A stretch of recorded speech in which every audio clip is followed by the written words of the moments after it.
आज नवरात्रि का पहला दिन है और आज की देवी है माँ शैलपुत्री। पर क्या आप जानते हो माँ शैलपुत्री कौन है, कहाँ से आई है और इनकी पूजा इतनी महत्वपूर्ण क्यों है? माँ शैलपुत्री नवदुर्गा का पहला रूप है। शैल का मतलब होता है पहाड़ और पुत्री का मतलब बेटी। इसीलिए माँ शैलपुत्री को हिमालय की बेटी कहा जाता है। ये शक्ति, स्थिरता और शुद्धता का प्रतीक है। पुराणों के अनुसार माँ शैलपुत्री का पिछला जन्म माँ सती के रूप में हुआ था।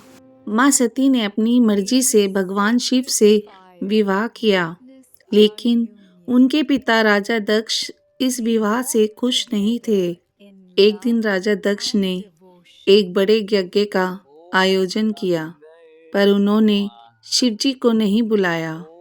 माँ सती अपने पिता के घर गई, लेकिन वहाँ उन्होंने शिवजी का अपमान होते देखा। अपने पति का अपमान सह न पाकर माँ सती ने उसी यज्ञ की अग्नि में अपना शरीर त्याग दिया। ये घटना बहुत ही दर्दनाक थी। इसके बाद माँ सती ने दोबारा जन्म लिया हिमालय के घर माँ शैलपुत्री के रूप में। बचपन से ही उनका मन शिव भक्ति में लगा रहा और कठिन तपस्या के बाद उन्होंने फिर से शिवजी को पति रूप में पाया।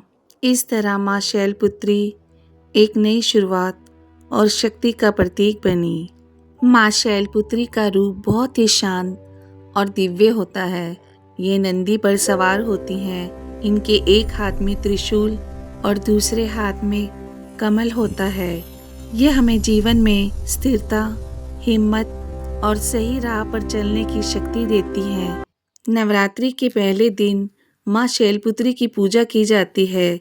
सुबह स्नान करके साफ कपड़े पहने, कलश स्थापना करें, माँ को फूल, दिया और प्रसाद चढ़ाएं और दिल से प्रार्थना करें, हे माँ शैलपुत्री, हमें शक्ति और धैर्य प्रदान करें।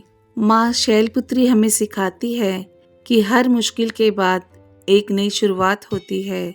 अगर आप माँ शैलपुत्री में विश्वास रखते हो तो कमेंट में ज़रूर लिखें। जय माता दी।